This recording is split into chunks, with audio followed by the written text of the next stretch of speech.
Cordial saludo. En esta ocasión voy a dirigirme a exponer el trabajo correspondiente al tercer corte de química de materiales. Técnicas modernas en caracterización de materiales modernos para ingeniería civil, disposición por láser pulsado y espectroscopia en el ultravioleta invisible. Ronald Alberto Pereira Castro, 7186-2687. Docente, Miquel Fernando Hurtado Morales, Corporación Universitaria Minuto de Dios, Facultad de Ingeniería, Ingeniería Civil, Química de Materiales, RNC 13866, Bogotá, mayo 2020. Un título apropiado para mi trabajo es el siguiente. Deposición por láser pulsado, una de las técnicas más poderosas para el crecimiento de multicapas delgadas y espectroscopia en el ultravioleta invisible, capaz de detectar casi cualquier molécula. Mi agenda es deposición por láser pulsado, ablación con láser del material objetivo y creación de un plasma, dinámica del plasma, deposición del material de ablación en el sustrato, nucleación y crecimiento de la película en la superficie del sustrato, espectroscopio ultravioleta visible, principio físico, modo de excitación electrónica, el espectrofotómetro ultravioleta visible, ley de Beer-Lambert, tipos de espectrofotómetros. Bueno, el estado del arte. ¿Sí? La ley de Beer-Lambert tiene, bueno, fue descubierta independientemente de diferentes maneras. ¿Sí? En el año 1729 empezó con Pierre Bourget, después en 1760 por Johann Heinrich Lambert, en 1852 por August Berg. Ya en ese entonces ya Johann Heinrich Lambert ya la apropiaron de otra forma, terminaron como de definirla, ¿sí? En 1960 tenemos el primer láser, es creado por Theodor Harold Maiman. En 1965 Smith y Turner, bueno, ahí se utilizó el primer láser de rubí para depositar las primeras películas delgadas. En 1980 investigadores de la antigua Unión Soviética lograron notables resultados en la fabricación de estructuras de una película delgada utilizando la tecnología láser. En 1987 Dickmann, Cindy Wu y Bektasekan depositaron con láser una película de bueno, es un compuesto cerámico de óxido de itrio, bario y cobre con propiedades de superconducción, ¿sí? Propiedades de superconducción a temperaturas relativamente bajas, ¿sí? O sea, estamos hablando más o menos de unos 95 grados Kelvin. Eso es más o menos la temperatura del nitrógeno líquido. Eso son como alrededor de menos 180 grados Celsius. Es una temperatura muy muy baja, ¿sí? En 1990 el desarrollo de la nueva tecnología láser convierte al DLPLD, deposición por láser pulsado, en una herramienta muy competitiva. Actualmente diversos estudios muestran cómo las características del plasma y de la película crecida son determinantes por factores tales como la potencia del láser, número de disparos, distancia, blanco del sustrato, temperatura del sustrato y presión en la cámara.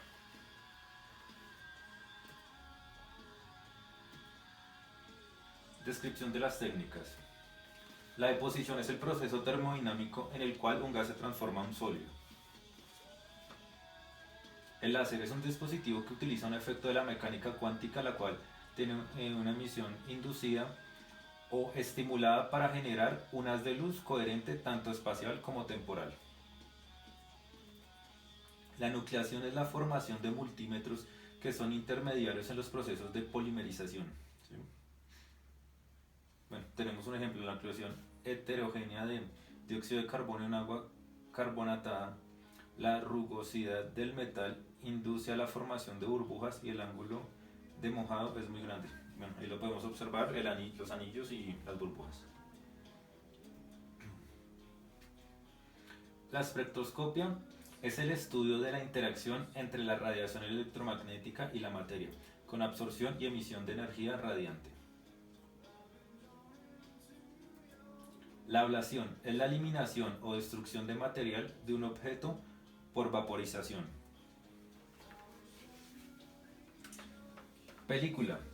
Es una lámina de capa delgada o fina de material en el rango de fracciones de nanómetro hasta varios micrómetros de espesor.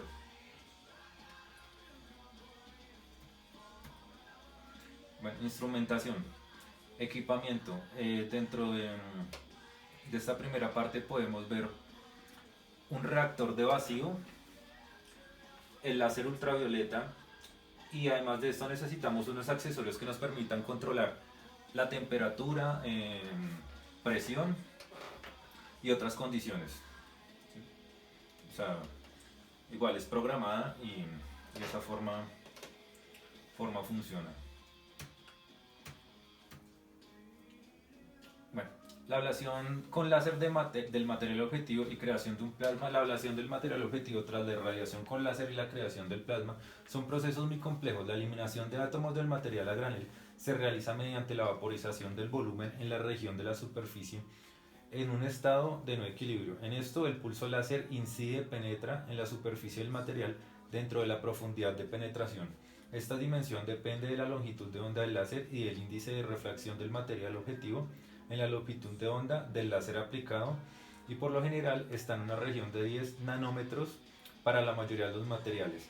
El fuerte campo eléctrico generado por la luz láser es lo suficientemente fuerte como para eliminar los electrones del material a granel del volumen penetrado. Este proceso ocurre dentro de los 10 ps de pulso de un láser NS y es causado por procesos no lineales como la ionización de múltiples fotones que se ven reforzados por grietas microscópicas en la superficie, huecos y nódulos que aumentan el campo eléctrico. Los electrones libres oscilan dentro del campo electromagnético de la luz láser y pueden colisionar con los átomos del material a granel, transfiriendo así parte de una energía a la red del material objetivo dentro de la región de la superficie. La superficie del objetivo se calienta y el material se vaporiza.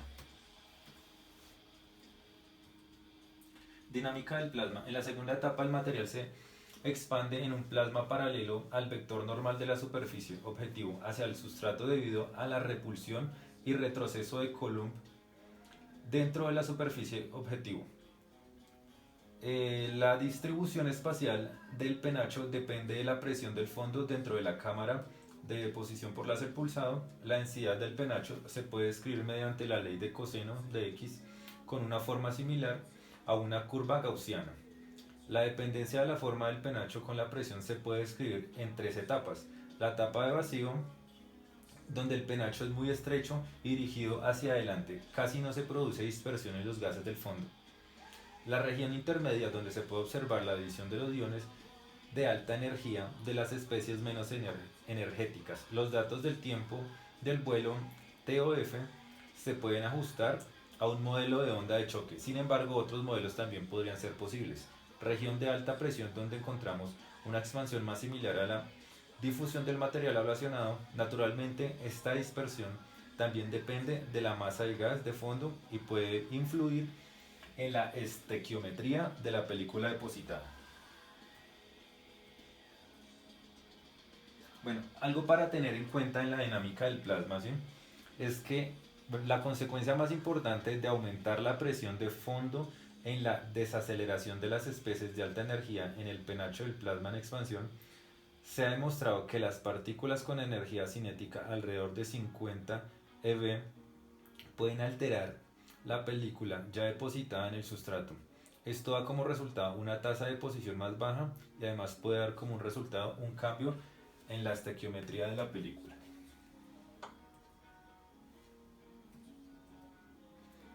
Deposición del material de ablación en el sustrato. La tercera etapa es importante para determinar la calidad de las películas depositadas. Las especies altamente energéticas extirpadas del objetivo están bombardeando la superficie del sustrato y pueden causar daños a la superficie al pulverizar átomos en la superficie, pero también al causar la formación de defectos en la película depositada.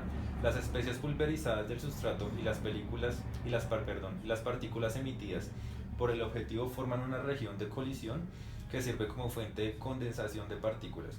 Cuando la velocidad de condensación es lo suficientemente alta, se puede alcanzar un equilibrio térmico en la película. Crece la superficie del sustrato a extensas del flujo directo de partículas de ablación y el equilibrio térmico obtenido. Nucleación y crecimiento de la película en la superficie del sustrato. El proceso de nucleación y la cinética de crecimiento en la película dependen de varios parámetros de crecimiento que incluyen parámetros de láser, temperatura de la superficie, superficie del sustrato, presión de fondo. El PDL son posibles en tres modos de crecimiento: crecimiento del flujo escalonado, capa por capa o en 3D. Estos son algunos factores que influyen en las tasas de deposición: ¿sí? Material del destino, energía de pulso láser, tasa de repetición del láser, temperatura del sustrato, distancia del objeto del sustrato, tipo de gas y presión en la cámara, oxígeno, argón, etc. Podemos encontrar tres tipos de nombres para la espectroscopia de luminiscencia para diferentes técnicas: espectroscopia de fluorescencia molecular, de fosforescencia molecular y de quimioluminiscencia. Modos de excitación electrónica. Bueno, cuando un fotón ultravisible UV visible de energía adecuada incide en una especie absorbente, un electrón es promovido dentro de un estado fundamental a un estado electrónico excitado. En absorción UV visible pueden observarse en distintas transiciones electrónicas: transición de sigma X, lambda de 150 nanómetros. Este tipo de transiciones se dan sobre todo en hidrocarburos que únicamente poseen enlaces sigma CH o CC. La energía requerida para que tenga lugar esa transición es relativamente grande. Pertenece a la región espectral denominada ultravioleta en el vacío. La otra es transmisión de pi a sigma X. Lambda entre 150 a 200 nanómetros, correspondiente a hidrocarburos que poseen átomos con pares de electrones no compartidos, electrones que no enlazan. La energía necesaria para que se produzca esta transición sigue siendo alta, aunque menor en las de sigma X, perteneciendo estas en la región espectral V lejana. Y la otra es transición N a pi y pi X. Lambda entre 200 y 700 nanómetros. La mayoría de las aplicaciones de espectroscopia UV visible están basadas en transiciones que ocurren en esta zona. Se requiere que las especies participantes aporten un sistema de electrones pi, grupos cromófonos compuestos con insaturaciones, sistemas aromáticos, multiciclos, etc. Las energías de excitación en las transiciones pi a pi X son medianamente altas, correspondiente a la región V lejana y próximo, mientras que la de N pi X son considerablemente menores, correspondiendo a una región visible del espectro. Bueno, el espectrofotómetro ultravioleta visible es un instrumento que permite comparar la radiación absorbida o transmitida por una solución que contiene una cantidad desconocida de soluto y una que contiene una cantidad conocida en la misma sustancia. Todas las sustancias pueden absorber energía radiante. El vidrio, que parece ser completamente transparente, absorbe longitudes de onda que pertenecen al espectro visible de agua absorbente fuertemente en la región de IR. La absorción de las radiaciones ultravioleta visibles en IR depende de la estructura de las moléculas y en característica para cada sustancia química. El color de las sustancias se debe a que absorben ciertas longitudes de onda de la luz blanca que incide sobre ellas y solo deja pasar a nuestros ojos aquellas longitudes de onda no absorbidas. Esta espectrofotometría utiliza radiaciones de campo UV de 80 a 400 nanómetros, principalmente de 200 a 400 nanómetros. UV cercano y luz visible de 400 a 800 nanómetros, por lo que es gran utilidad para caracterizar las soluciones en la región ultravioleta visible del espectro, que rige por una ley muy importante la ecuación de Beer-Lambert.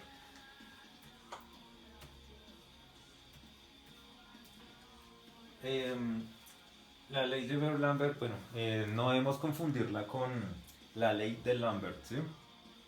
Em, Esa es muy distinta. La ley de Lambert ya trata es de la iluminiscencia de una superficie en cierta distancia a una fuente de luz.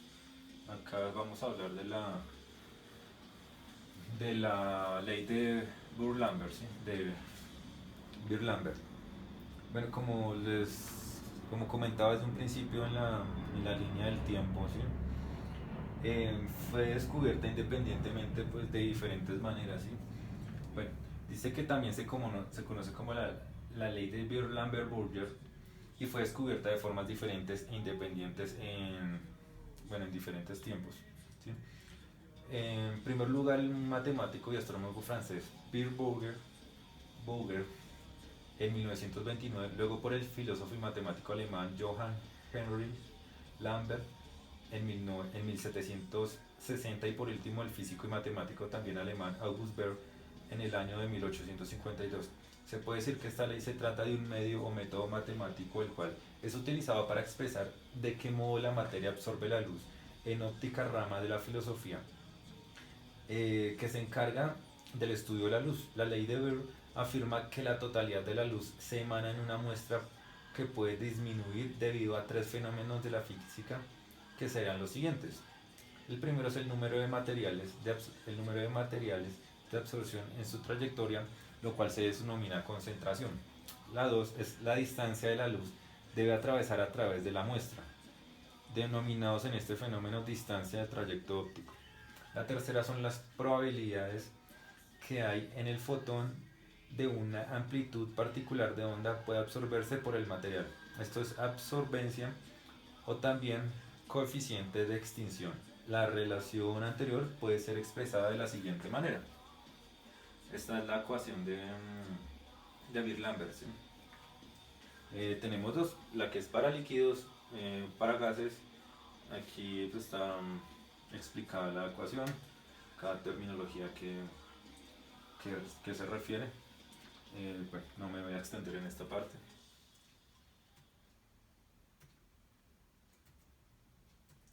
Tipos de espectrofotómetros. Hay dos, está el de haz simple y el de haz doble. El de haz simple cuenta con un único compartimiento de celda, con lo cual se debe realizar a medida la absorción del blanco para poder registrar un cero o referencia y luego medir la absorción de la muestra. Acá tenemos un ejemplo. El de haz doble, bueno, pues la verdad, o sea, son muy parecidos, por no decir que idénticos, como tal su carcasa, su equipo, su forma. Lo único que cambia es el haz de luz, el mecanismo, ¿sí? El de doble haz es aquel que cuenta con dos compartimientos para celdas de muestra que les permite medir simultáneamente la cantidad de energía radiante absorbida por una matriz y en la energía absorbida por la muestra compuesta por la matriz de la especie de interés. ¿Para qué son empleadas estas técnicas? ¿Sí? La deposición por láser pulsada es una de las técnicas de fabricación de recubrimiento de materiales. ¿Sí? Bueno, es una de las técnicas más poderosas para el crecimiento de multicapas del gas, capaz de conseguir la reproducción estequiométrica de óxidos complejos, además de metales y polímeros. Esta también se utiliza para hacer recubrimientos en prótesis y se utiliza mucho en la medicina, ¿sí? Es una técnica de posición física de vapor PVD en la que un haz de láser pulsado de alta potencia se enfoca dentro de una cámara de vacío para alcanzar un objetivo del material que se va a depositar. Este material se vaporiza dentro de un objetivo que lo deposita como una película delgada sobre un sustrato. Este proceso puede ocurrir en ultra alto vacío o en presencia de un gas de fondo, como el oxígeno que usa comúnmente al depositar óxidos para oxigenar completamente las películas depositadas.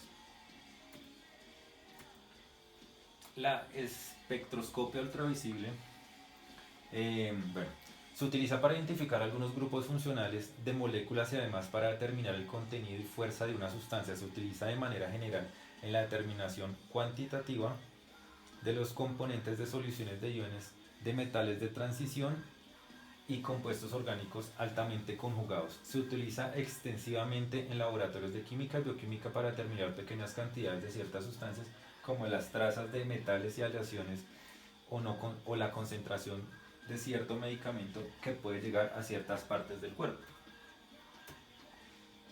Bueno, y como conclusions,